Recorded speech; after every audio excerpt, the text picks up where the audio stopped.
सच्चिदानंद रूपाय विश्वोत्पत्त्यादि Hathaway तापत्रय विनाशाय श्री कृष्णाय वयं नमः। हमारे यहाँ जो पुराण है उनकी संख्या 18 है। उनमें जो भागवत पुराण है उसको पुराणों में भी तिलक यानी शिरमोर ऐसा कहा गया है। भगवान वेदव्यास जब आरंभ करते हैं, देखिए भागवत जी का जो मंगलाचरण है वह पद्म पुराण के उत्तरखंड में आया है। और जब आरंभ करते हैं तब भगवान वेदव्यास प्रणाम करते हैं। मंगलाचरण यानी क्या? मंगल आचरण, जिसका आचरण मंगलमय है और जो मंगलमय आचरण करता है उसी से मंगलाचरण आरंभ होता है। कथा सुनने का अभिप्राय केवल सुनना नहीं है, हमारा आचरण मंगल होना चाहिए, वही वास्तविक मंगलाचरण है। मंगलाचरण में जो इष्ट है, जो विशेष रूप से विषय है, जो देवता है, उनको प्रणाम किया जाता है, आशीर्वाद ग्रहण होता है, वही मंगलाचरण है।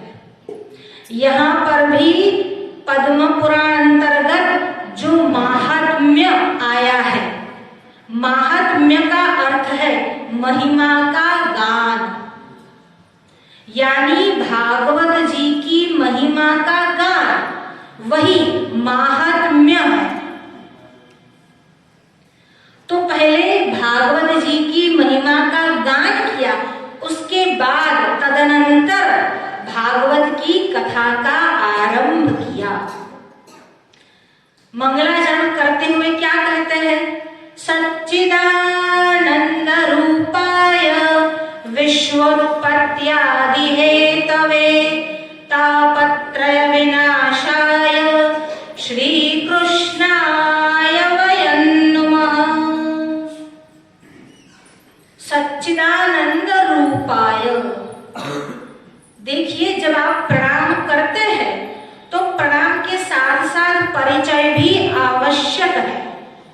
बिना परिचय का प्रणाम हृदय से नहीं होता। अगर आप किसी को प्रणाम करते हैं तो उसका परिचय भी देते हैं और उसके बाद आप प्रणाम करते हैं। पर भगवान वेदव्यास की कुशलता कैसी है? प्रणाम भी करते हैं और साथ में परिचय भी दे देते हैं, दोनों काम एक साथ करते हैं। हमारे पिताजी कहा करते थे, बहुत अच्छे दृष्टांत से इस बात को समझाया करते थे। एक बार किसी कलेक्टर साहब के घर में अचानक किसी कारणवश कोई आया, कोई ऑफिस का संदेशा वगैरह लाकर आ रहा था, तो अचानक आया। अब छुट्टी का दिन था, कलेक्टर साहब अपनी मस्ती में थे।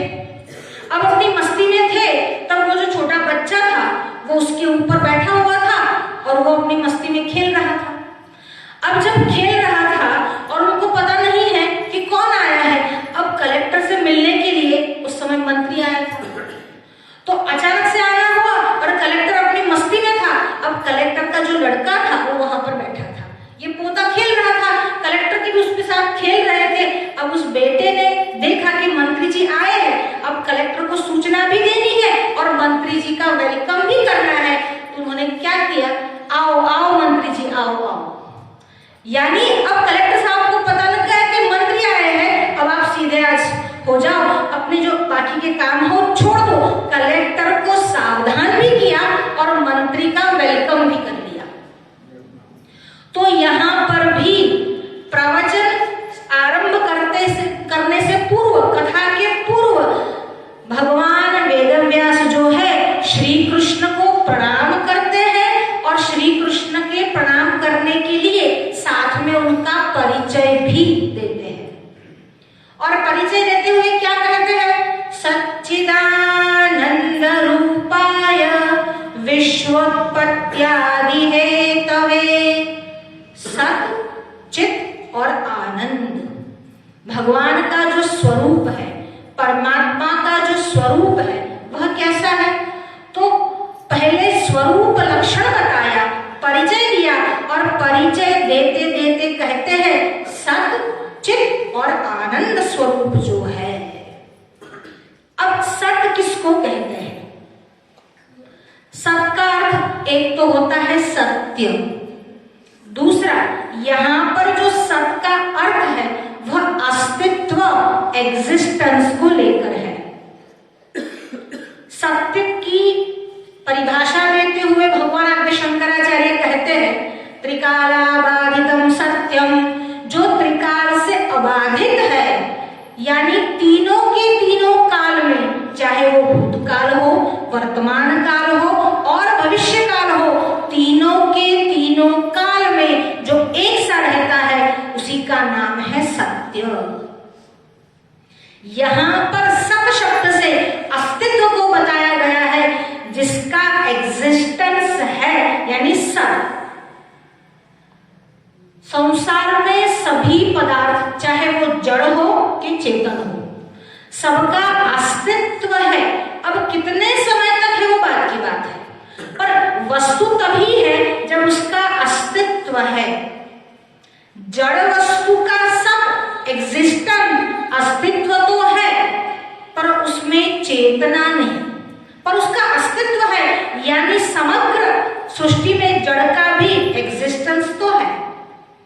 उसके बाद जीव, जिसको हम कहते हैं, तो जीव भी सत्ता तो रखता है, यानी जीव भी है, ऐसा है, पर केवल है ऐसा नहीं है, कुछ और भी उसके पास है जो जड़ के पास नहीं। और फिर ईश्वर, ऐसा नहीं कह सकते कि ईश्वर की सत्ता है, कहना यह होगा कि ईश्वर के कारण सबकी सत्ता है। तो यह है सत, यानी सत्ता होना, होना, आपका होना ही सत है। यानी जड़, जिसको हम जगत कहते हैं, जगत, जीव और जगदीश तीनों सत है। फिर चित, चित यानी चेतना, चेतना यानी कॉन्शियसनेस। ये चेतना क्या है? अगर कोई मोमबत्ती लेकर पीछे से आए और लगा दे तो नींद में है तो भी आंख खुल जाती है, यानी स्पर्श का अनुभव होना, संवेदना होना, उसी का नाम है चैतन्य। आगे चित शब्द का अर्थ ज्ञान भी होता है। जगत के सर्व पदार्थों का अस्तित्व है, पर उसमें ज्ञान नहीं है। ये माइक है जो हमारी आवाज आप तक पहुंचाता है, उसका अस्तित्व तो है, पर उसको यह ज्ञान नहीं कि कौन बोल रहा है। यह ज्ञान हमें है, आपको है। क्यों? क्योंकि हम जीव हैं। यानी सत और चित जीव में है, परमात्मा में तो चित है ही है। तीसरी एक वस्तु है आनंद। तीसरा जो गुण है वह है आनंद। आनंद जड़ तो ले ही नहीं सकता। जीव का यह है कि उसको कभी कभी आनंद आता है और कभी कभी आनंद चला जाता है, और उसी को कहते हैं विषाद। अच्छा, आनंद चला गया, इसका मतलब कि आनंद था, पर नित्य स्वभाव जो है वह आनंद नहीं रहा। थोड़े समय के लिए आनंद आया फिर चला गया, ऐसी घटनाएं हुई तो आनंद अगर चला गया, इसका मतलब आनंद जो है वह शाश्वत नहीं रहा, वह तो जीव है। और परमात्मा कैसा है? नित्य आनंद स्वरूप है। कभी आपने श्री कृष्ण की मूर्ति को देखा कि मुख मुरझाया हुआ?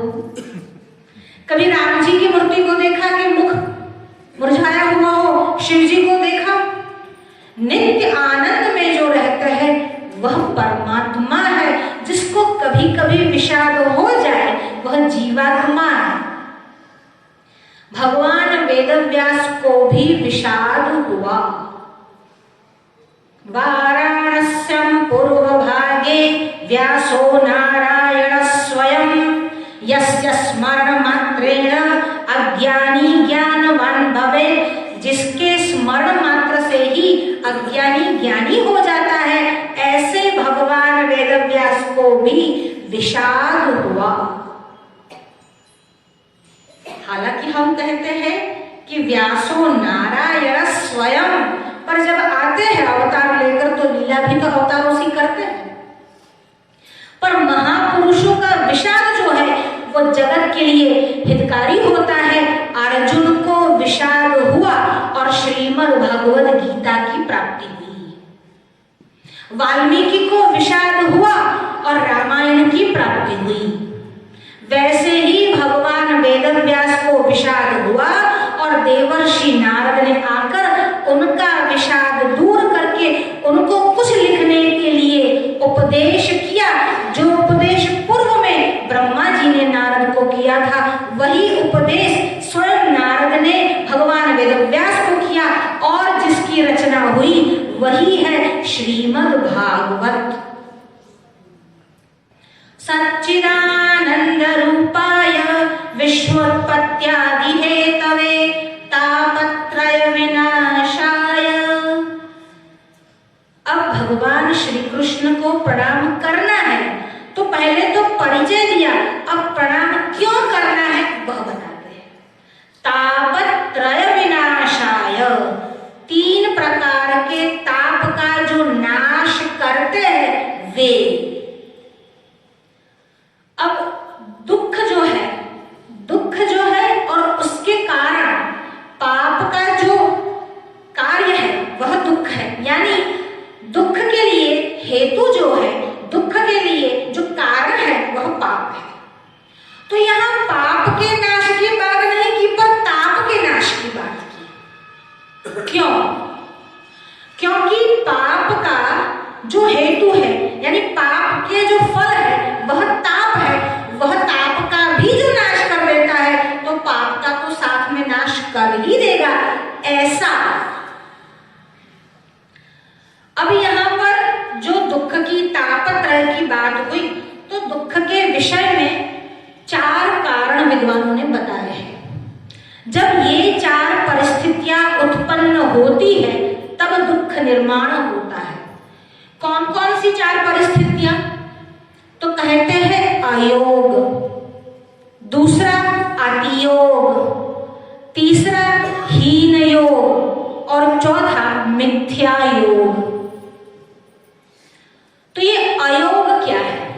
आपको किसी वस्तु की अपेक्षा है, इच्छा है, चाह है और आपको वो वस्तु नहीं मिलती, वो तो है अयोग।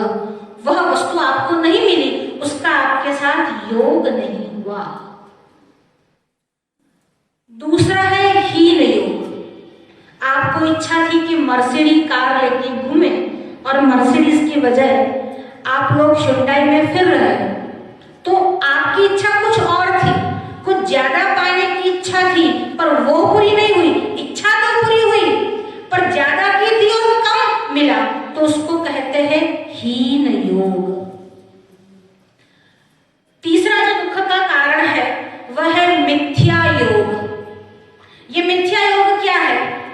आपको इच्छा थी कि आपको ए मिले, आपको मिला तो सही पर ए नहीं मिला, बी मिला।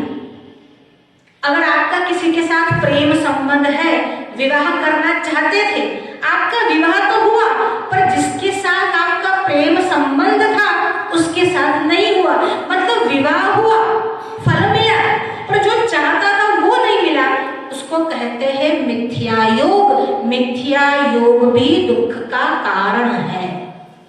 नहीं मिलना दुख का कारण है, कम मिलना दुख का कारण है, जो चाहे वो न मिलना और कुछ और मिलना वो भी दुख का कारण हो सकता है। और चौथा कारण जो शास्त्रकारों ने बताया उसको कहते हैं अतियोग। ये अतियोग क्या है? आपको अपेक्षा 10 की थी और 100 मिल गया। कई बार ये प्रश्न उठता है कि अगर इच्छा कम की थी और ज्यादा मिल गया तो दुख का क्या कारण है? आपकी इच्छा हो और आपकी कैपेसिटी हो कि आप 2-3 कटोरी भरकर खीर पी सकते हो और कोई 6 कटोरी भर के पिला दे तो आपको मिला तो सही पर अति मिला, जिसकी इच्छा थी उससे अधिक मिला, क्या वो अधिक आपको सुख देगा?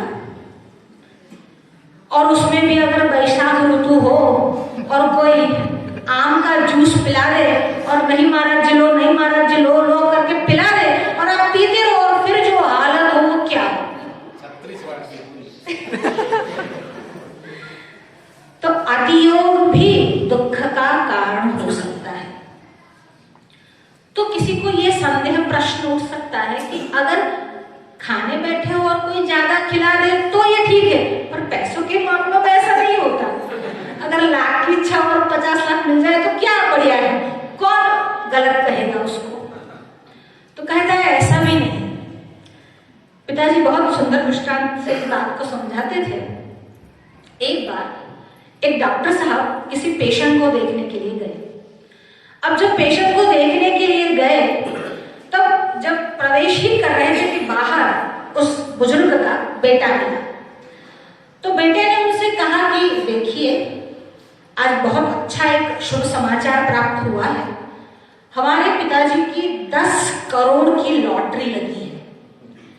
तो डॉक्टर ने कहा अरे बहुत बढ़िया, पर देखो वो दिल के मरीज है, जाकर सीधे ऐसी बात बता ना देना, धीरे धीरे कहना। तो कहा कि डॉक्टर साहब आप ही बता दो, हम जाकर नहीं बताएंगे। डॉक्टर ने कहा ठीक है। डॉक्टर अंदर गया। अब धीरे धीरे बात पूछ रहा है, बात चल रही है। अब स्वास्थ्य कैसा है, बीपी बढ़ता है कि नहीं बढ़ता है, शुगर का क्या हाल है, सब चेक वगैरह किया। अब कहा कि सेठ जी अगर आपको कहीं से भी 25-50 लाख मिल जाए तो 25-50 लाख से क्या होता है, कुछ भी नहीं। आजकल के जमाने में अच्छी गाड़ी लेने जाओ तो भी 25 लाख ही आती है, 25-50 लाख से कुछ नहीं होता। उसको लगा 25-50 लाख तक तो ठीक है। कहा कि सेठ जी अगर 1-2 करोड़ मिल जाए तो 1-2 करोड़ मिल जाए तो हमारे 2 बेटे हैं, दोनों के लिए फ्लैट ले लेंगे, जो बचा हम तीर्थ यात्रा पर निकल जाएंगे। कहा कि 2-3 करोड़ तक भी ठीक है। 5 करोड़ मिल जाए तो सुबह सुबह 2 करोड़ 5 करोड़ 50 लाख क्या बातें बना रहे हो, छोड़ो उसको रहने दो, आप कहाँ मिलने वाले हैं। नहीं पर सोचने में क्या जाता है सेठ जी, अगर मिल जाए तो 50 करोड़ मिल जाए तो हमारी जो एक फैक्ट्री हमको पहले बेचनी पड़ी थी तो उसको वापस ले ले, 2-3 करोड़ की फैक्ट्री थी वापस ले ले, बाकी अच्छा सा एक घर ले ले और हम भी वहां से रहे। अगर सेठ जी 10 करोड़ मिल जाए तो बस हो गए डॉक्टर साहब, बस बोलते ही जा रहे हैं 25 लाख 50 लाख 5 करोड़ 2 करोड़ बोलते ही जा रहे हैं, अब कम कीजिए। पर मान लीजिए अगर मिल जाए तो सेठ जी ने कहा कि अभी भगवान के सामने बैठा हूं, भगवान को हाजिर नाजिर रखकर आपको वचन देता हूं कि अगर मुझे 10 करोड़ मिल जाए तो 5 करोड़ आपके। सेठ जी अब सेठ जी को देखते देखते डॉक्टर को एकदम से कहा है हाँ बिल्कुल आपके, और डॉक्टर का ही हार्ट फेल हो गया क्योंकि उसको तो पता ही था कि सेठ जी को 10 करोड़ की लॉटरी लगी है, अब 5 करोड़ मुझे मिलेंगे। बस इसी बात से उसका भी हार्ट फेल हो गया।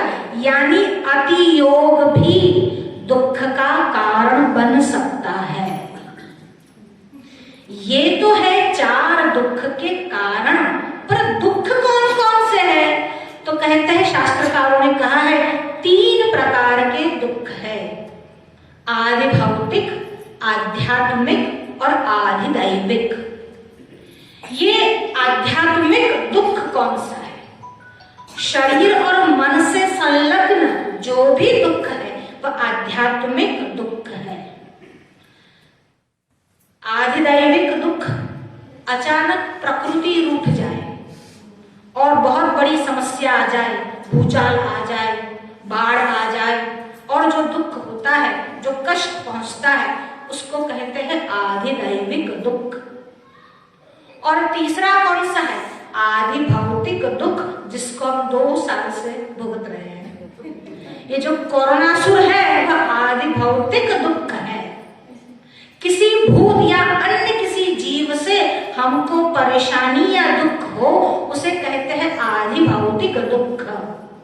आध्यात्मिक, आदि दैविक और आदि भौतिक, इन 3 प्रकार के दुखों की निवृत्ति के लिए जो सत चित और आनंद स्वरूप परमात्मा श्री कृष्ण है, श्री कृष्णाय वयं नमः। उन भगवान श्री कृष्ण को वयं नमः हम प्रणाम करते हैं। अब हम प्रणाम करते हैं ऐसा क्यों लिखा? अपनी बात ही कह सकते थे, अहम का प्रयोग भी कर सकते थे, पर वयं शब्द का प्रयोग किया। हमारे यहाँ जो भागवत जी के ऊपर टीकाएं रची गई उसमें श्रीधर स्वामी की टीका बहुत प्रसिद्ध और बहुत प्रामाणिक टीका है। उस टीका में श्रीधर स्वामी इस विषय को लेकर लिखते हैं, शिष्य अभिप्राय, शिष्य के अभिप्राय से, यानी शिष्यों सहित भगवान वेदव्यास श्री कृष्ण के चरणों में प्रणाम करते हैं। भगवान वेदव्यास कैसे है? व्यास कृपण वत्सलः, जो कृपण पर भी, कृपण यानी कंजूस, कंजूस किसको कहते हैं? कि अपने पास हो तो भी कुछ न दे सके, उसको कहते हैं कंजूस। और केवल पैसे के विषय में नहीं, कई लोग तो वचने किम दरिद्रता हम लोग बोलते हैं, पर वचन में भी कंजूसी करते हैं। कृपण जो होते हैं उसके लिए बहुत सुंदर एक बात बताई है कि कई लोग ऐसे हैं न तो खुद दान देते हैं और न किसी और को दान देते हुए देख सकते हैं।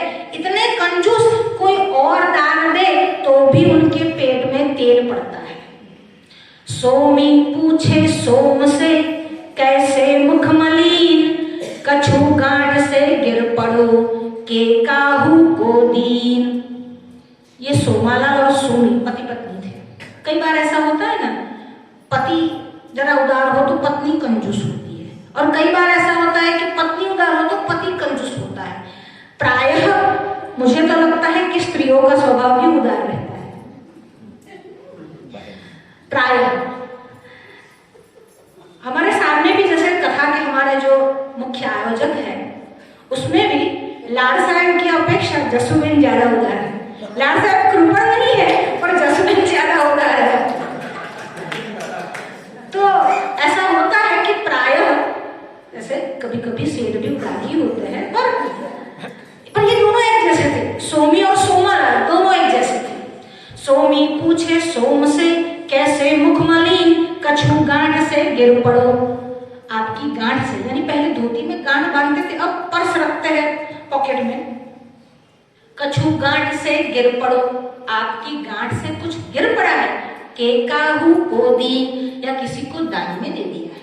अब सोमालाल तो कैसा था? कुल परंपरा से कृपण था, क्योंकि ये जो कृपणता आती है वो कुल परंपरा से आती है। उसको कहते हैं कंपनी फॉल्ट। पूरी परंपरा बनी है वही कंजूसों की, कृपणों की होती है। शास्त्रकार कहते हैं कि उन्मत्तम मातृदोष, उन्मत्तता जो आती है वह माता के दोष से आती है। उन्मत्तम मातृदोषेण पितृदोषेण मूर्खता, अगर बालक मूर्ख है तो पिता का दोष समझ लो। अब आप चेत जाना, अगर घर जाकर कोई कहे कि तेरा बेटा मूर्ख है तो आप बोल देना आपका ही कारण है। मातृदोषेण उन्मत्ता, पितृदोषेण मूर्खता, अदाता वंश दोषेण, और अदाता यानी अगर कोई कृपण है तो वो वंश का दोष है, पूरे वंश में कोई उदार हुआ ही नहीं है। और हम जिस वंश से है, मौदगल ऋषि वो तो उदार शिरोमणि थे, और उसके बाद पंडित माघ वो भी उदार शिरोमणि थे। तो अदाता वंश दोषेण, ये वंश का दोष रहता है जब आप अदाता यानी कंजूस हो। और कर्म दोषा दरिद्रता, अगर कर्म में दोष है तो दरिद्र होते हो। अगर कोई गरीब है तो उसका अर्थ कोई कारण नहीं है, उसके अपने कर्म ही उसमें कारण है। अब सोमी ने सोमालाल से पूछा कैसे मुख मलिन, आज मुख इतना चिंतित क्यों है? कछु गांठ से गिर पड़ो, जेब से कुछ गिर पड़ा, के काहू को दीन, या किसी को दान में दे दिया। मैं और दान मेरे बाप ने दिया कभी, मेरे दादा ने दिया कभी, किसी ने नहीं दिया। पूरी परंपरा में मैं कैसे दान दे सकता हूँ? पर देता देखूं और को मेरा मुख मलिन, किसी और को दान देते हुए देखता हूँ तो मैं चिंतातुर हो जाता हूँ। ऐसे भगवान वेदव्यास नहीं है। भगवान वेदव्यास कैसे है? व्यास कृपण वत्सलः, कृपणों पर भी कृपा करने के लिए भगवान वेदव्यास ने 18 पुराणों की रचना की। और इसीलिए शिष्य के अभिप्राय से हम सबको भी सम्मिलित करके भगवान वेदव्यास ने भगवान श्री कृष्ण के चरणारविंद में प्रणाम किया। श्री कृष्णाय वयं नमः। प्रथम श्लोक में भगवान श्री कृष्ण को वंदन नमस्कार किया, उनकी हृदय से स्तुति की। द्वितीय श्लोक में भागवत जी के प्रधान वक्ता यानी भगवान शुकदेव जी को प्रणाम कर रहे हैं। यम प्रव्रजन्तमनुपेतमपेत कृत्यम द्वैपायनो विरह कातर आजुहाव पुत्रेति तन्मयतया तरवोऽभिनेदुस् तं सर्वभूतहृदयं मुनिमानतोऽस्मि। यं प्रव्रजन्तमनुपेतमपेतकृत्यम्, जन्म लेने पर देखिए शुकदेव जी की जो जन्म की घटना है, कई विद्वानों का मत है कि 12 वर्ष उदर में रहे, कई विद्वानों का मत है कि 16 वर्ष तक उदर में रहे। और जैसे ही प्रागट्य हुआ, यम प्रव्रजन्तमनुपेतमपेतकृत्यं द्वैपायनो विरह कातर आजुहाव, जैसे ही प्रागट्य हुआ वैसे ही संसार से विमुख होकर शुकदेव जी महाराज ने प्रयाण किया, चलने लगे। और अभी तो उनका उपनयन संस्कार भी नहीं हुआ है। उपनयन संस्कार की आवश्यकता बहुत है। वैसे तो सवर्ण यानी ब्राह्मण, क्षत्रिय और वैश्य, इन तीनों वर्णों को उपनयन दिया जाता है, पर कम से कम कलयुग में ब्राह्मण तो उपनयन धारण करे ही। उपनयन का महत्व अत्यधिक है, बहुत है। ये उपनयन क्या है? ले जाना, गुरु के समीप ले जाना। जब गुरु के समीप ले जाया जाता है तब क्या होता है? गुरुकुल में निवास कर वेद ध्यान, वेदों का अध्ययन किया जाता है। यज्ञोपवीत संस्कार भी उसको कहते हैं। अभी हम उस संस्कार के विषय में नहीं जा रहे, पर ब्राह्मण का यज्ञोपवीत होना अति आवश्यक है। और यज्ञोपवीत केवल एक धागा मात्र नहीं है कि आपने गले में डाल लिया और चल दिए। यज्ञोपवीत पहनने के बाद उसकी गरिमा को बनाए रखना होता है, संध्या वंदन करना होता ही है। अप्रत्यवाय साधनादि संध्या वंदनादिनी। संध्या वंदन करने पर पुण्य नहीं है, पर नहीं करने पर पाप है। इसीलिए संध्या से विमुख, गायत्री से विमुख, जो जनेऊ का आदर न करता हो, कथा के वक्ता को उस ब्राह्मण का मुख भी नहीं देखना है। अभी तो उनका यज्ञोपवीत संस्कार भी नहीं हुआ था, तो क्या सुखदेव जी के लिए यज्ञोपवीत संस्कार की आवश्यकता नहीं थी? अब यज्ञोपवीत क्यों लेना है? जिसको वेदादि शतशास्त्र का अध्ययन करना है, सकाम कर्म करना है, उनको तो यज्ञोपवीत की अति आवश्यकता है। पर जिसका मन कभी संसार में गया ही नहीं। ब्रह्माकाराकारिक वृत्ति जिसकी हो गई है, ऐसे सुखदेव जी के लिए कोई नियम नहीं है, क्योंकि उनके लिए संसार ही नहीं है। यम प्रव्रजन्तमनुपेतमपेत कृत्यम द्वैपायनो विरह कातर आजुहाव। और जैसे ही प्रागट्य हुआ, जब दौड़ने लगे और पीछे भगवान वेदव्यास जा रहे हैं और अपने पुत्र को रोक रहे हैं। ऐसा क्यों हुआ? सीधा ही प्रागट्य के बाद सन्यास। भगवान आद्य शंकराचार्य ने भी सन्यास लिया, पर उनका उपनयन हुआ और फिर न तो वह गृहस्थाश्रम में गए, न वानप्रस्थ में गए, सीधे सन्यास में आए। पर सुखदेव जी तो उनसे भी आगे की बात है। न तो उन्होंने उपनयन ही लिया, न जगत की ओर ही देखा, और सीधे ही अभी सन्यास लेने की आवश्यकता भी कहां है। सन्यास तो तब होता है जब आसक्ति हो और फिर विरक्ति आ जाए। यहाँ पर आसक्ति ही नहीं, विरक्ति की आवश्यकता क्या, जब आसक्ति ही नहीं। यद हरेव मिरजेत तद हरेव प्रव्रजेत। जब भी मन में इच्छा हुई, उसी क्षण। सन्यास के लिए आपको कोई प्लानिंग बनाने की आवश्यकता नहीं रहती, जैसे आपको वेडिंग प्लानिंग की आवश्यकता रहती है। वेडिंग करना हो, विवाह करना हो तो प्लानिंग करना है। घर छोड़ने के लिए प्लानिंग किया, वो तो जब इच्छा हुई मन में, उस क्षण ऐसी इच्छा हुई और उसी क्षण घर का, संसार का त्याग करके चले गए। यहाँ पर भी सुखदेव जी महाराज चले गए, और जब वो जाने लगे तब वेदव्यास क्या कहते हैं? पुत्रेति तन्मयतया तरवोभिनेदुस। अब जब जा रहे थे तब हा पुत्र कहकर भगवान वेदव्यास पीछे जाने लगे और उनको रोकने लगे, पर उनको कुछ सुनाई दे तो न। हा पुत्र, जब उन्होंने पिता ही नहीं माना तो पुत्र कैसा? जब मां ही नहीं तो पुत्र कैसा? उन्होंने जब रिश्ते नाते माना ही नहीं, तो कोई मुझे पुकार रहा है, कोई नहीं पुकार रहा, इसकी बात ही नहीं होती। वह जब जाने लगे, हा पुत्र कहकर भगवान वेदव्यास पीछे जाने लगे, पर पीछे जाते समय सुखदेव जी वापस नहीं आए और ना तो मुड़कर देखा, पर सुखदेव जी के तरफ से वहां पर जो वृक्ष थे, उन वृक्षों ने जवाब दिया। पुत्रेति तन्मयतया तरवोभिनेदुस तम सर्वभूत हृदयं मुनिमानतोस्मि।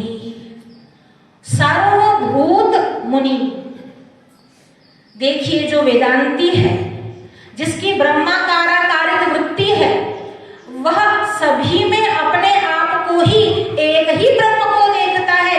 प्रत्यगात्मा स्वरूप एक ही ब्रह्म को देखता है। इसलिए उन पर प्रश्न पूछने पर जवाब किसने दिया? वृक्षों ने दिया।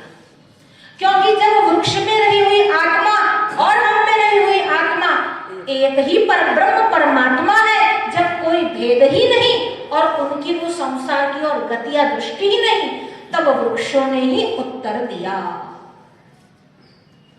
सुखदेव जी को प्रणाम किया। अब ये जो भागवत शास्त्र है, अब जो ये भागवत की कथा है, वह कैसी है और क्यों है? घटना कुछ ऐसी बनी। देवर्षि नारद एक बार घूमते घूमते कैलाश में पहुंचे। अब जब कैलाश में पहुंचे तब देखा भगवान शंकर तो वहां पर उपस्थित नहीं थे, तपश्चर्या करने के लिए कहीं निकल चुके थे, पर देवी पार्वती घर में ही थी। जब माता पार्वती घर में ही थी और देखा और कोई नहीं है, और नारद जी वहां पर पहुंचे, नारद जी को देखकर पार्वती जी बड़ी प्रसन्न हुई और उनको आदर सत्कार सहित आसन पर बिठाया और प्रसाद दिया। अब नारद जी का स्वभाव कैसा है? जब वो किसी की प्रशंसा करने बैठते हैं तो पीछे ही नहीं रहते। कई लोग कई बार ऐसा कहते हैं कि नारद जी कलह को जगाते हैं, पर वस्तुतः नारद जी कलह को नहीं जगाते। आप में रहे कुचे अभिमान को भी वह दूर कर देते हैं। इस प्रकार से वो बात को, प्रसंग को बना देते हैं। और देवी से कहा, ओह आज हमारा कितना सौभाग्य है, आज साक्षात अन्नपूर्णा देवी पार्वती हमें प्रसाद दे रही है, और वो भी मोदक का। आज तो हमने सुबह सुबह उठकर न जाने किसका मुंह देखा था। देवी से प्रसाद ग्रहण किया। प्रसाद ग्रहण करने के बाद अभी तो प्रसाद ले रहे हैं, मोदक खाना चालू है, और देवी की ओर दृष्टि करते हैं और कहते हैं, एक सच बात बताओ, मैं सच बोलूं तो स्त्रियां बहुत ही भोली भाली होती है। ये पुरुष का जो स्वभाव होता है बड़ा ही कपटी होता है। बेचारी स्त्रियों को लगता है कि हमारा एक हमने બધું કે છે, हमने पूछा और कहीं करता જ નથી, એ શું કરી આવે છે तो लिस्ट बनावू पड़े। उनको लगता है कि बहुत अच्छे हैं, जब तक सो रहे हैं तब तक तो बहुत अच्छे ही है। अब कहा कि आप बहुत भोली भाली है, पर भगवान शंकर इतने भोले नहीं जितने दिखते हैं। कहा कि किसने कहा, उनका तो एक नाम ही है, भक्त लोग उन्हें भोला भंडारी ही कहते हैं, आप कैसे कह देती हो कि वो भोले नहीं है। तो कहा आप नहीं जानती, उनके मन में कपट है। तो कहा कि ऐसा तो हो नहीं सकता। तो अब आप मुझे ये बताइए, उनके गले में एक मुंड की माला है, आपने आपको कभी बताया कि वो मुंडमाला किसकी है? कहा भूल गए होगे। आहा, भूले नहीं, वो भूले नहीं और ना ही वो भूले हैं, वो आपसे कुछ छुपा रहे हैं। कहा फिर हमें क्या लेना देना, हम तो चलते हैं, जो सड़ गया अपन हो तो ये सड़ गया क्यों। अब कहते हैं हम तो चलते हैं। अब जब जा रहे हैं और पीछे मुड़कर देखते हैं और फिर से कहते हैं, तुम पूछोगी ना तो भी नहीं बताएंगे कि क्यों। अब मतलब पूरा बारूद का ढेर खड़ा कर दिया है, भगवान शंकर के आने की ही देर है। अब भगवान शंकर बेचारे थके हारे शाम को वापस लौटे। वैसे समाधि से या तपस्या से थकान नहीं होती, ये तो केवल एक लौकिक बात है। भगवान शंकर जब वापस आए और वापस आकर देखा सती जी का मूड कुछ ठीक नहीं लग रहा। आए, जो व्यवहार रहता है, आचार रहता है, वो किया। क्यों देवी आज कुछ हुआ है? पहले तो 2-5 मिनट बोलने का ही नहीं, जब आगे पीछे घूमेंगे, 2-4 बातें अच्छी बताएंगे, थोड़ी प्रशंसा करेंगे। नहीं मुझे कुछ नहीं हुआ। नहीं कुछ तो हुआ है। आज आपका मुख कुछ उदासीन लग रहा है, कुछ खिन्न सा प्रतीत हो रहा है। तो कहा कुछ नहीं हुआ है। 2-4 बार और पूछ लिया।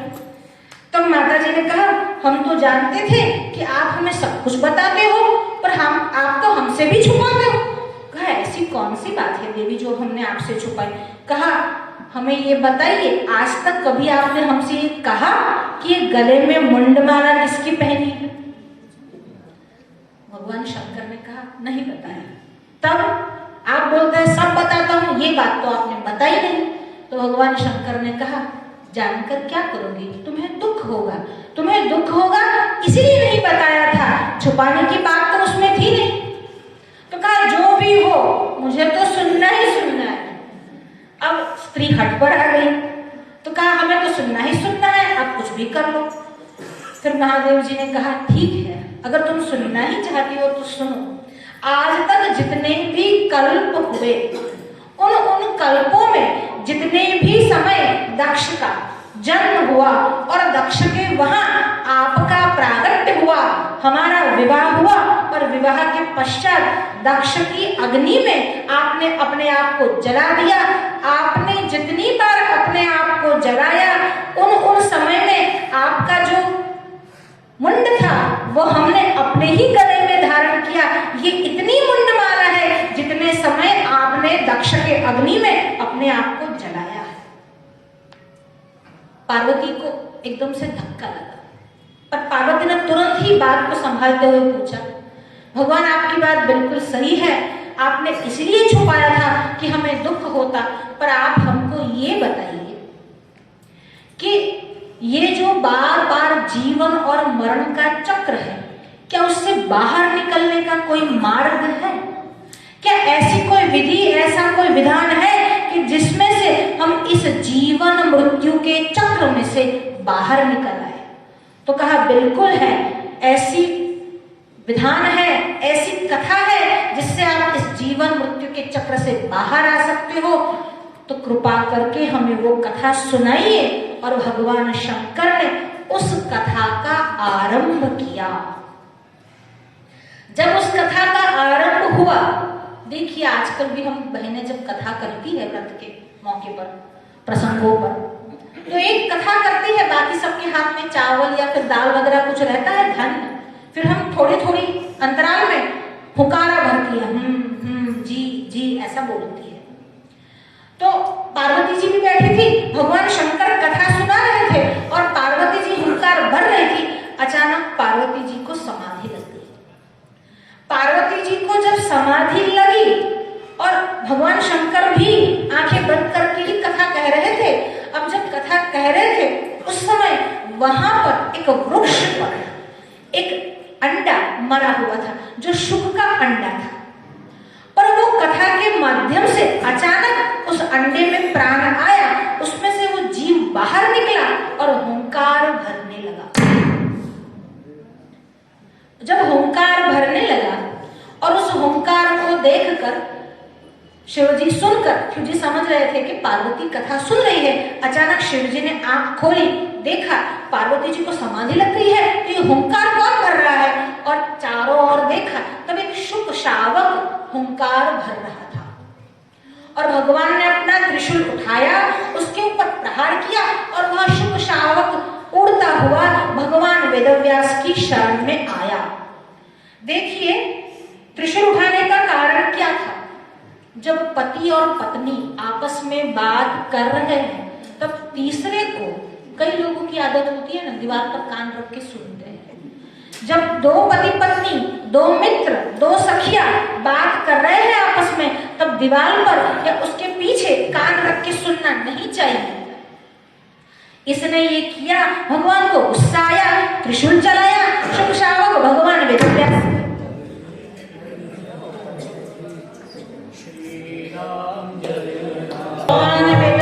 की पत्नी के मुख से प्रवेश किया उदर में, और वही शुकदेव जी के रूप में बाहर आए। अब जो वो कथा चल रही थी, उसकी ऐसी कौन सी महिमा, ऐसा कौन सा प्रभाव था कि जिसके कारण एक मरा हुआ शुक भी वापस जीवित हो उठा? तो कहते हैं वो अमर कथा कोई और नहीं थी, वो भगवान के चरित्रों की गुणगाथा थी, वो भागवत की कथा थी। ये भागवत की कथा कैसी है? जो एक बार सुन लेता है पुनः माता के गर्भ में प्रविष्ट नहीं होता है। पुनरपि जननम पुनरपि मरणम पुनरपि जननी जठरेशम इह संसारे खलु दुस्तारे कृपया पारे पाहि मुरारे। भज गोविंद भज गोविंद भज गोविंद पूर्णमते। भज गोविंद भज गोविंद भज गोविंद पूर्णमते। गोविंद को भज, गोविंद को भज, गोविंद को भज, क्योंकि गोविंद के भजन से ही ये जो जन्म मृत्यु का चक्र है, आवागमन का चक्र है, उससे मुक्ति होगी। यही वह शुक शावक है जो शुकदेव जी के रूप में प्रकट हुए। आगे भी शुकदेव जी का चरित्र आएगा, तब सुनाएंगे। नैमिषारण्य में शौनकादि ऋषि एकत्रित हुए थे और उसमें सुत जी का आगमन हुआ। नैमिषे सूतमासीनम अभिवाद्य महामुनिम कथामृत रसस्वादः कुशल शौनको ब्रवीत्। नैमिषे सूतमासीनम, नैमिषारण्य में सुत जी का आगमन हुआ और जैसे ही सुत जी का आगमन हुआ, शौनक आदि जितने भी ऋषि खड़े हुए वहां पर थे, खड़े हो गए अपने आसनों से और उनको आदर सहित बिठाया। तो कहा कि ये जो सुत जी का आगमन हुआ, तब सुत जी पुराणों के वक्ता है और शौनक ऋग्वेद के ऋषि। अब ये जो ऋषि है वो वेदों के ज्ञाता है और वहां पर वो दीर्घ सत्र वाला यज्ञ कर रहे थे और सुत जी जो पुराणों के ज्ञाता है, उनके आने पर शौनक आदि ऋषि एकदम से खड़े हो गए। 88,000 ऋषि वहां पर उपस्थित थे और सभी के सभी वेदों के ज्ञाता थे। जो क्रम आया है उसमें भी वेद सर्वोपरि है, उसके बाद इतिहास और स्मृति है, श्रुति है, फिर स्मृति है, फिर इतिहास है और फिर पुराण है। अब जो वेदों के ज्ञाता है वो पुराणों के ज्ञाता के सामने उठ खड़े हुए और आदर दे, इसका क्या कारण है? तो कहा पुराणों के ज्ञाता है पर कथा किसकी करते हैं? भगवान श्री कृष्ण की करते हैं, भगवान राम की करते हैं, अवतारों की कथा का गान करते हैं, भगवत गुणानुवाद करते हैं और जो भगवत गुणानुवाद करते हैं वो सबसे श्रेष्ठ है। भागवत जी के अंत में जब परीक्षित के मोक्ष का प्रसंग आया, उसके पूर्व ही सुखदेव जी महाराज कहते हैं इसमें जो कथा है वह तो ठीक है, उसका तुम याद रखो न रखो, उसका कोई महत्व समझो न समझो, वो ठीक है। उसमें जो याद रखने वाली बात है तो भगवान श्री कृष्ण और उसका लीला गान है। इसलिए जो भगवान की कथाओं का चिंतन करे, स्मरण करे, गान करे, उसके लिए वेदज्ञ ऋषि भी खड़े हो जाते हैं। और इसीलिए भगवान वेदव्यास ने शौनक ऋषि के लिए जो शब्द प्रयोग किया, कुशल शौनको ब्रवीत, कुशलः, कुशल यानी क्या? कुश नाम का घास होता है जिसको हम दर्भ कहते हैं, गुजराती में यानी डाभ के में। ये जो कुश नाम का घास है वो बिना उंगली छेदन किए हाथ में लगाए हुए कोई कुश नाम का घास तोड़ ले और हाथ में उसको लगे ना, वही कुशल है। मतलब वो एकदम शार्प है, कैसे काटना है वह जानता है। तो यहां पर भी शौनक को कुशल कहा। कुशल क्यों कहा? वो जानता है कि प्रश्न क्या करना है। उसका प्रश्न ही बहुत उत्तम था। क्यों उत्तम था? क्योंकि भगवान की लीला चरित्रों का गान गाने का मौका उनके प्रश्न से मिलने वाला था। प्रश्न कैसा पूछना चाहिए उसके लिए भी एक वर्ग होना चाहिए। कई लोग प्रश्न पूछते हैं, लौकिक पूछते हैं तब तक तो ठीक है, ऐसे ऐसे फालतू के प्रश्न पूछते हैं। कभी कभी ऐसा पूछते हैं कि ऊंट इतना ऊंचा है और पूंछ इतनी टूकी क्यों? अब उसका उत्तर तो कोई क्या दे? कहते हैं कि जो भैंस है हरा हरा घास खाती है पर दूध तो सफेद देती है। ऐसे प्रश्न नहीं पूछे जाते। प्रश्न में कुतर्क नहीं होना चाहिए और प्रश्न पूछने के बाद प्रश्न पूछने वाले और प्रश्न का जवाब देने वाले दोनों का कल्याण हो, ऐसा प्रश्न पूछना चाहिए।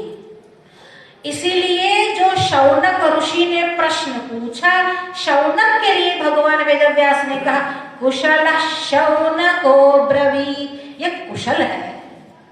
और शौनक कोई साधारण नहीं है, कुलपति है। 10,000 वेद पाठी विद्यार्थियों को अपने गुरुकुल में रखकर पढ़ाने वाले वो शौनक है। उन शौनक ने भी भगवान विषय प्रश्न पूछे, क्योंकि दीर्घ सूत्र यज्ञ चल रहा था, लंबे काल तक वो यज्ञ चल रहा था। उस यज्ञ के विराम के समय सूत जी का आगमन हुआ। यज्ञ से कर्मकांड से थक चुके थे, यज्ञ से कर्मकांड से थक चुके थे। अब जब थक चुके थे तो उनको क्या अच्छा लगता है उस समय? ऐसी कोई लीला का गान करे जिससे समाधि लग जाए। आपने 100 अश्वमेध यज्ञ कर लिए, क्या होगा? इंद्र पद तो मिल जाएगा पर भक्ति प्राप्त नहीं होगी, ना ही आपको मुक्ति मिलेगी। कुरुते गंगा सागर गमनम व्रत परिपालनम ज्ञान विहीन सर्वमतेन मुक्तिं न भवति जन्मशतेन। भज गोविंदम भज गोविंदम भज गोविंदम पूरमते। कुरुते गंगा सागर गमनम, गंगा सागर में रोज सुबह शाम नहाने जाओ, यमुना महारानी के अंदर बैठे ही रहो। कुरुते गंगा सागर गमन व्रत परिपालन मथवादान। बहुत सारे व्रत किए, मैं तो एक ही टाइम को खाता हूँ, एक टाइम खाकर शाम को क्या करता, लोगों की बुराई, कुछ भी कर लो। व्रत परिपालन मथवादान, दान कर लो। मैंने 100 करोड़ रुपए दान में दे दिए, बहुत चोरी की कमाया है। कुरुते गंगा सागर गमनम व्रत परिपालन मथवादान ज्ञान विहीनम सर्वमतेन मुक्तिं न भवति जन्मशतेन। 100 जन्म हो जाए फिर भी मुक्ति नहीं होगी अगर ज्ञान नहीं हुआ तो। और ज्ञान भी अधूरा है, कब तक? जब तक उसको भक्ति का ओप न मिले, जब तक उसमें भक्ति सम्मिलित न हो। ज्ञान की पराकाष्ठा या भक्ति की पराकाष्ठा ज्ञान में है, और ज्ञान तभी परिपूर्ण होता है जब उसमें भक्ति मिल जाए। मीनो स्नान रत अहि पवन भु मेषस्तु पर्णाशना। मीनो स्नान रत, ये जो मछली जो होती है ना, वो हमेशा नहाता ही रहता है। यमुना महारानी में, गंगा जी में, नर्मदा जी में डुबकी लगानी चाहिए, उसका भी अपनी उस महात्म्य है, महिमा है, पर केवल क्रियात्मक हो जाए बात, ऐसा नहीं होना चाहिए। मीनो स्नान रत अहि पवन भु, अहि यानी सर्प, सांप। सांप क्या खाता है? कुछ और नहीं, पवन खा के रहता है। ये महात्मा है, 100 साल के हो गए, कुछ नहीं खाते, सिर्फ मूंग खा के रहते। सांप भी कुछ नहीं खाता, हवा खा के रहता है। मीनो स्नान रत अहि पवन भु मेषस्तु पर्णाशना। और कई लोग कुछ नहीं सलाइड्स लेते हैं, हम तो ये मेष यानी बकरा भी वही करता है, घास फूस खाता रहता है। इससे आप तपस्वी नहीं हो गए, तब कुछ और बात है। और ये जो गधा होता है ना, भस्मोद्धूलन तत्परा, भस्म रमा के घूमते, बड़े बाबा जी बड़ी बड़ी जटाएं बनाई है, गले में रुद्राक्ष डाला है, पर करते क्या, चलन फूकते बैठे बैठे, कोई मतलब नहीं उसका। क्योंकि गधा भी अपने शरीर पर भस्म धूल का उद्धूल करता रहता है, मलता रहता है, उससे वह योगी सन्यासी तपस्वी नहीं हो जाता। तब कब होता है सिद्ध? भक्ति प्रधान तप, जब भक्ति की प्राधान्यता हो तब ही वह तप की सिद्धि है। क्रिया करने के बाद यहाँ यज्ञ का विरोध नहीं, क्रिया कर्म का विरोध नहीं, क्रियाकांड का विरोध नहीं, पर उससे भी अधिक कोई बात है तो वह भक्ति की महिमा है। और इसीलिए कुशल शौनको ब्रवीत, कुशल ऐसे शौनक ने प्रश्न पूछे। अब प्रश्न क्या पूछे?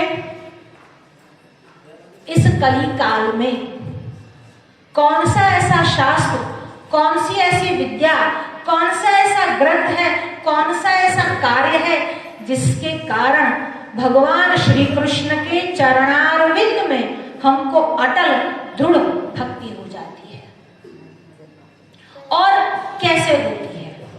अब जब ये बात चली तब सूत जी ने वो प्रश्न का जवाब देते हुए कहा, यही प्रश्न परीक्षित ने शुकदेव जी महाराज को भी पूछे थे।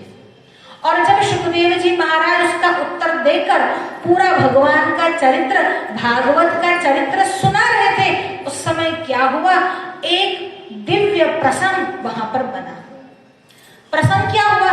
भागवत की कथा चल रही थी और अंतरिक्ष में से देवताओं का आगमन हुआ। अब देवताओं का आगमन हुआ, उनके हाथों में कलश था, उस कलश में अमृत भरा हुआ था। अमृत भरा हुआ कलश था देवता नीचे आए और वह कलश जो था वह सुखदेव जी के सामने रखा और कहा, ये हम आपको अमृत प्रदान करते हैं, आप हमको कथा का अमृत प्रदान करें। अब परीक्षित के सामने देखा सुखदेव जी ने, और परीक्षित भी सुखदेव जी के सामने देख रहा है। अब परीक्षित पूछता है कि इस अमृत में जो अंतरिक्ष का स्वर्ग में से आया है, स्वर्ग का दिव्य ऐसा अमृत है, ये दिव्य अमृत और दूसरा है जो कथा का अमृत है, इन दोनों में क्या भेद है? सुखदेव जी ने कहा, इस अमृत के पीने पर तुम अमर हो जाओगे, तुम नहीं मरोगे। ये जो अमृत है वो तुमको दीर्घ जीवन देगा। और कहा कथा का अमृत, तो कहा कथा का अमृत जो है वो तुमको दिव्य जीवन देगा। एक दीर्घ जीवन देगा, दूसरा दिव्य जीवन देगा। तुमको कौन सा चयन करना है? दीर्घ जीवन चाहिए कि दिव्य जीवन चाहिए? और परीक्षित ने कहा, क्व सुधा क्व कथा लोके क्व काचक क्व मणिर्महान्। क्व सुधा क्व कथा लोके, कहाँ तो ये सुधा, स्वर्ग की सुधा यानी अमृत, और कहाँ ये कथा का अमृत। क्व सुधा क्व कथा लोके क्व काचक क्व मणिर्महान्। जैसे एक कांच हो और एक मणि हो, दोनों दिखते तो एक जैसे ही है, पर मणि मणि है और कांच का टुकड़ा है। यह जो स्वर्ग का अमृत है वह तो कांच के टुकड़े की भांति है, और ये जो कथा का अमृत है वह तो मणि की भांति है। ब्रह्मरातो विचार्येवं तदा देवं जहासः।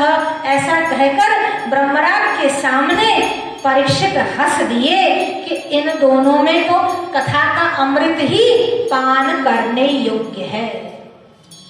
शौनक, जो आप लोगों ने प्रश्न पूछे हैं वह भी ऐसा ही प्रश्न है कि अगर कुछ पान करने योग्य, कुछ श्रवण करने योग्य, मनन करने योग्य है तो वो भगवान श्री कृष्ण का चरित्र है, भगवान के गुणानुवाद है। और ये जो परंपरा है 7 दिवस की परंपरा, भागवत की सप्ताही 7 दिवस में मोक्ष मुक्ति दिला सकती है। और इसके लिए प्रमाण कौन सा है? तो कहा सनकादि मुनियों ने देवर्षि नारद को ये कथा सुनाई थी। तो कहा अब वह कथा अब हमें भी सुनाइए जो सनकादि ने देवर्षि नारद को सुनाई थी, और सनकादि और देवर्षि नारद का मेल मिलाप भेद कैसे हुआ।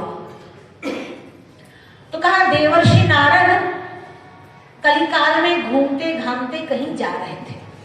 जब जा रहे थे, एकदा तु विशालायां चत्वारो ऋषयो मलाः। विशाल यानी बद्री विशाल में घूमते फिरते देवर्षि नारद पहुंचे। जब देवर्षि नारद वहां पहुंचे तब वहां उन्होंने किसको देखा? एकदा तु विशालायां चत्वारो ऋषयो मलाः। चत्वारो 4, और कौन? ऋषयः अमलाः। ऋषि तो थे पर वो कैसे थे? अमल थे। आपने शब्द सुने होंगे, एक है निर्मल, एक है अमल और एक है विमल। एक जो है निर्मल, निर्गत मल, जिसमें से मल निकल गया है। विमल, विगत मल, जिसमें से मल चला गया है। और अमल, जिसमें कभी मल आया ही नहीं।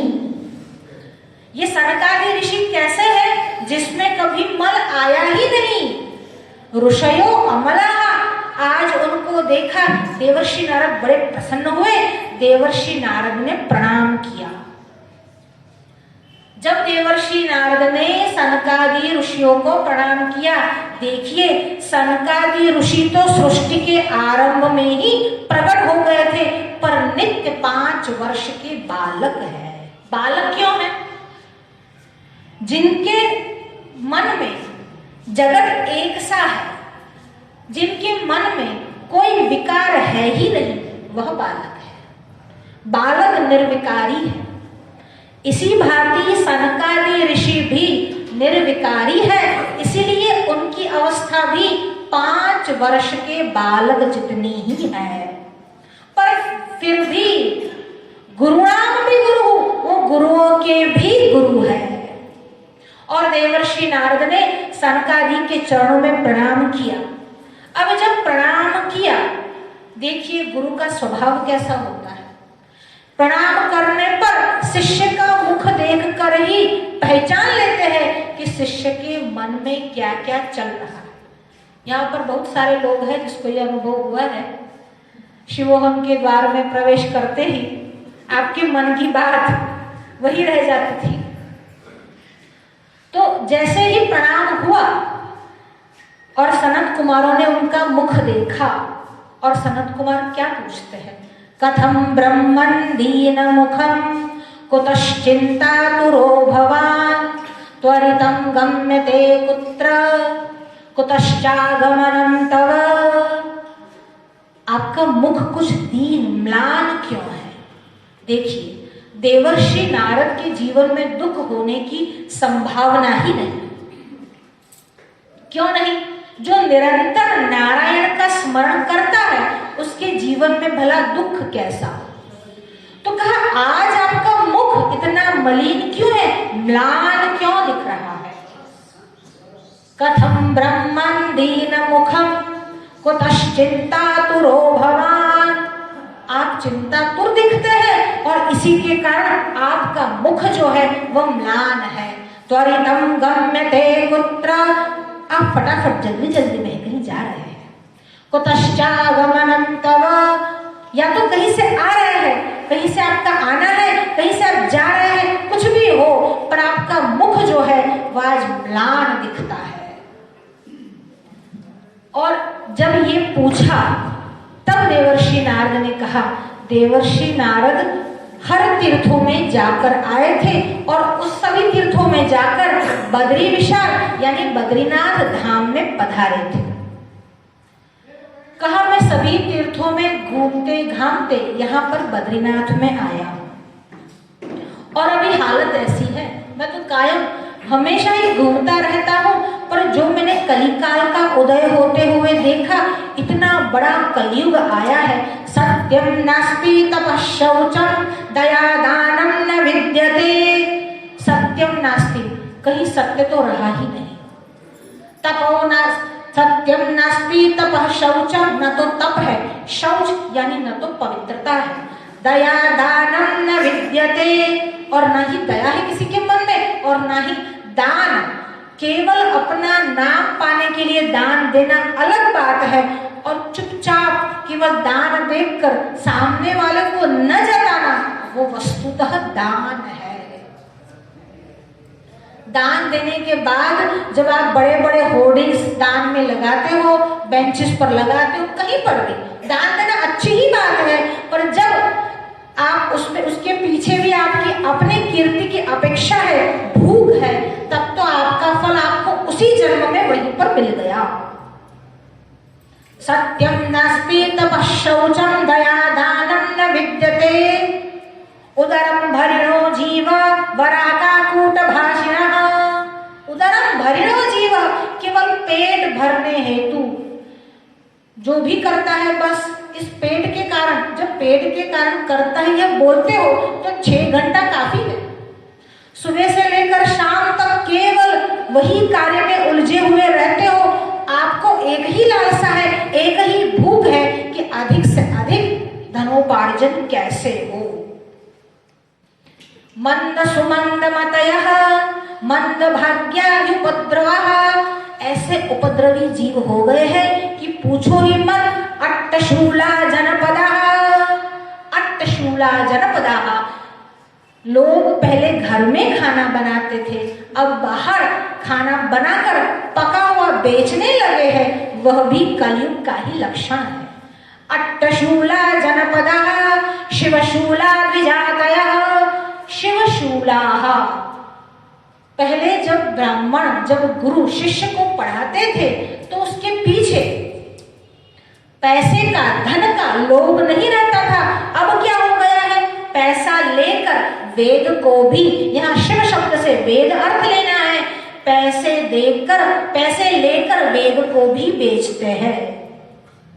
कामिन्यः केशशूलिन्यः, और स्त्रियां भी अपने धर्म से भ्रष्ट हो गई है। यह कलयुग ऐसा आया है, आप पूछो ही नहीं। जब मैं इस कलयुग में अनेक तीर्थों में घूमता था, तब जाकर एक जगह आकर मैंने एक बहुत ही आश्चर्यकारक घटना देखी। घटना क्या देखी? वृंदावन में जब मैं गया, यमुना जी के तट पर एक बहुत सारी स्त्रियां किसी एक स्त्री को चवर देकर पवन दे रही थी। आसपास बहुत सारे सेवक खड़े थे। वो स्त्री तो थी तरुणा, पर उसके आसपास जो उसके साथ जो थे वह वृद्ध 2 लोग थे।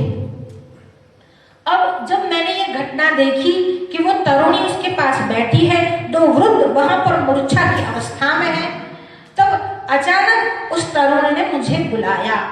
भो भो साधु क्षणं तिष्ठ मच्चित्तम् अपि नाशय। भो भो साधु क्षणं तिष्ठ, साधु थोड़ी देर रुक जाइए।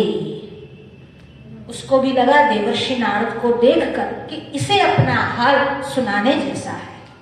हर किसी के सामने अपना दिल खोल के मत रख दीजिए। जहां हमें लगे कि ये हमारी बात सुनेगा, और सुनने पर भी संसारी जीवों के सामने अपना हृदय मत खोलिए।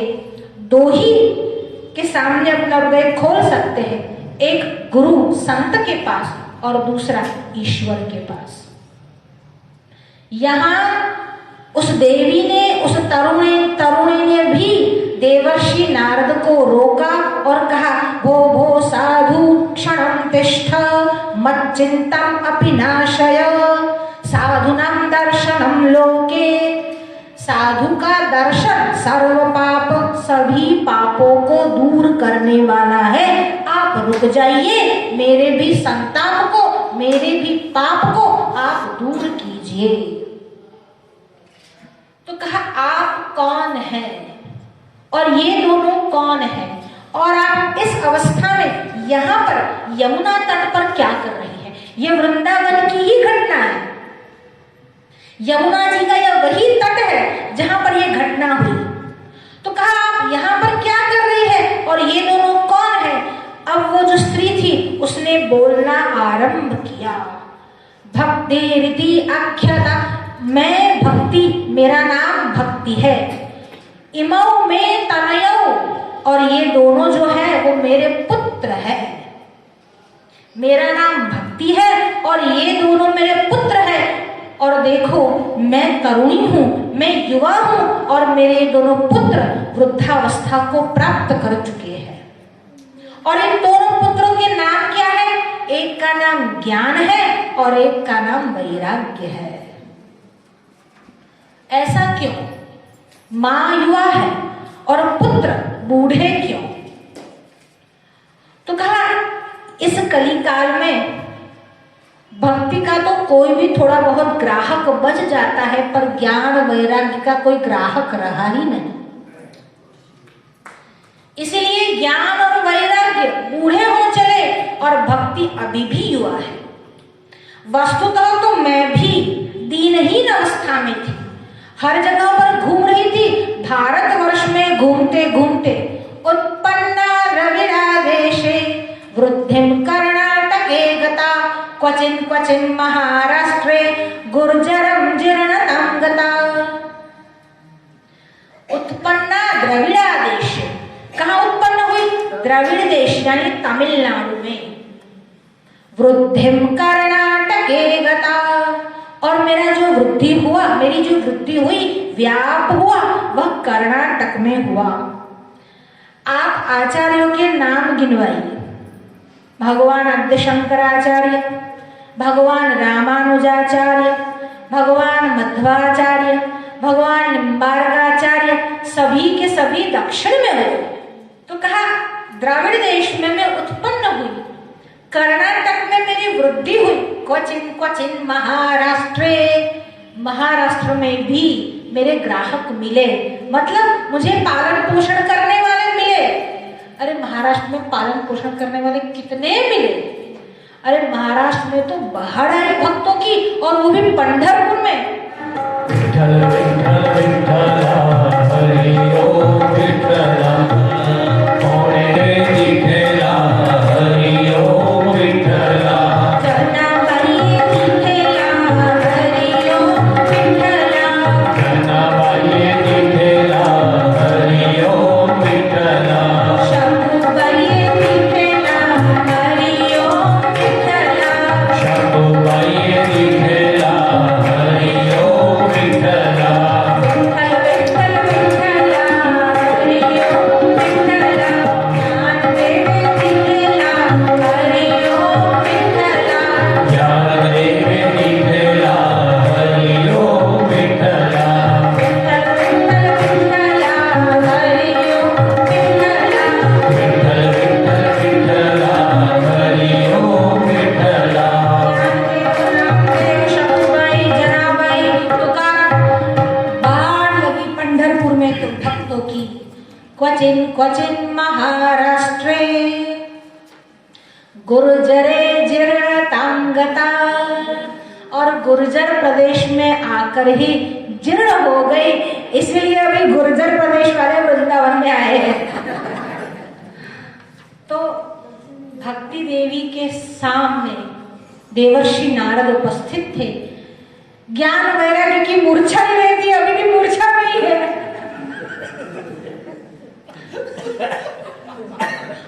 तो कहा कि ये ऐसा क्यों हुआ कि ये दोनों जो है अभी भी मूर्छित है।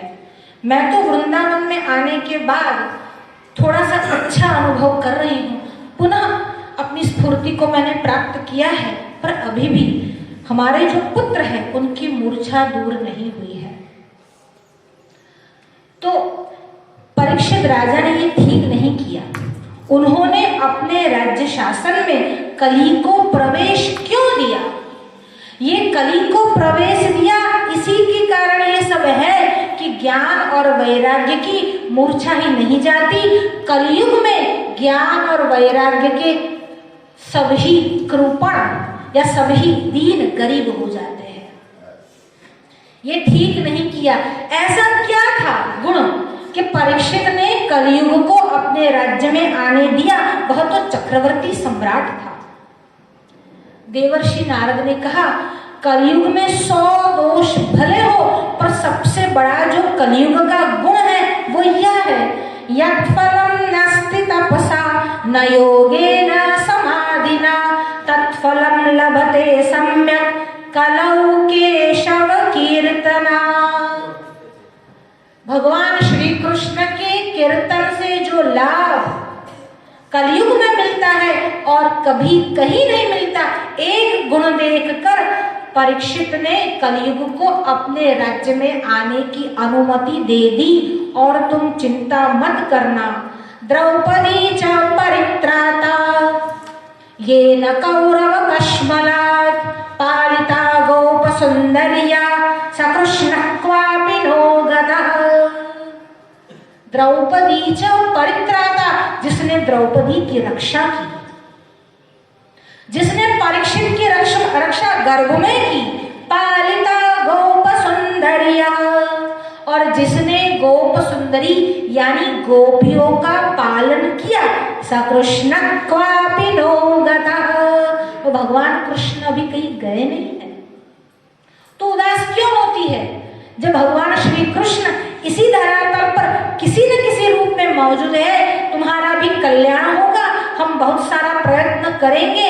और देवर्षि नारद ने बहुत प्रयत्न किया कि दोनों ज्ञान और वैराग्य दोनों की मूर्छा टल जाए।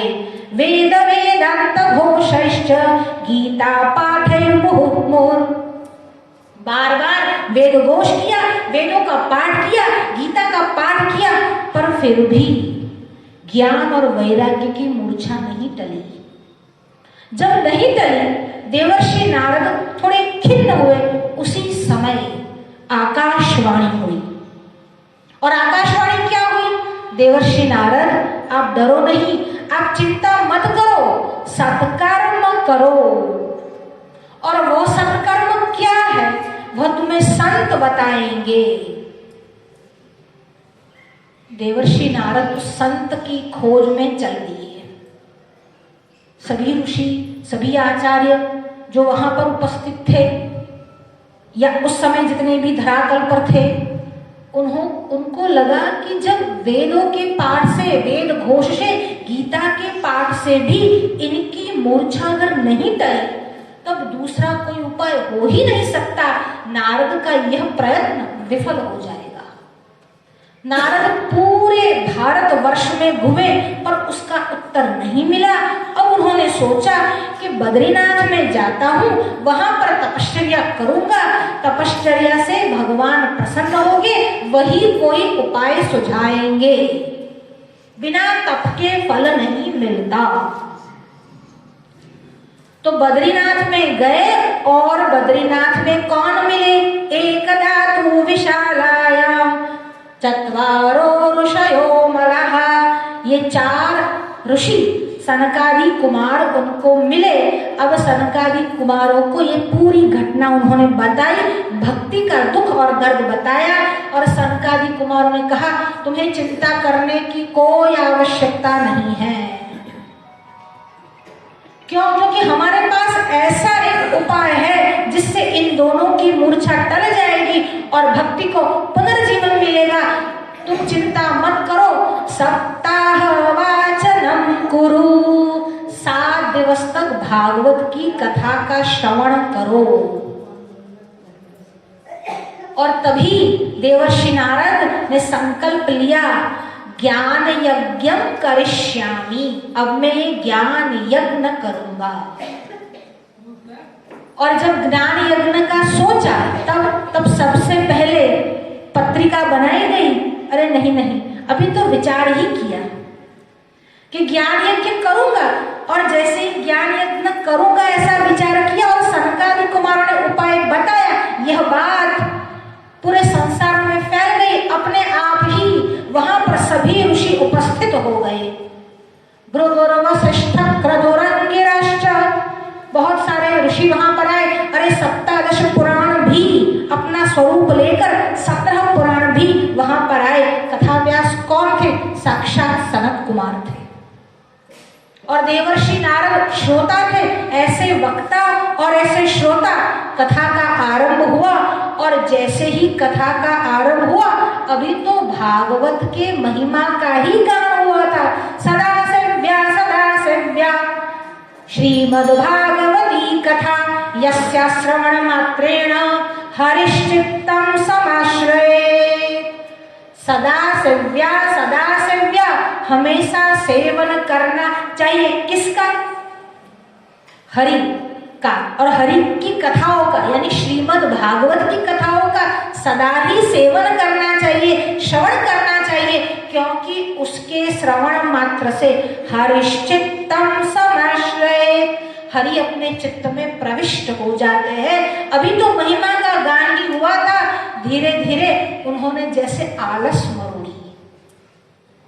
और ज्ञान और वैराग्य, अभी तो महिमा का गान बढ़ रहा था और ज्ञान और वैराग्य की मूर्छा धीरे धीरे दूर हुई। और जैसे ही वो उठकर बैठ गए, भक्ति देवी एकदम प्रसन्न हो गई और उठकर नाचने लगी। श्री कृष्ण गोविंद हरे मुरारे, हे नाथ नारायण वासुदेव। श्री कृष्ण गोविंद हरे मुरारे, हे नाथ नारायण वासुदेव। श्री कृष्ण गोविंद हरे मुरारे, हे नाथ नारायण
झूमने लगी, नाचने लगी और वहीं झूमने लगी जहां हम सब बैठे हैं। इसी वृंदावन में भक्ति देवी ने पुनः जीवन प्राप्त किया और ज्ञान और वैराग्य की मूर्छा टली।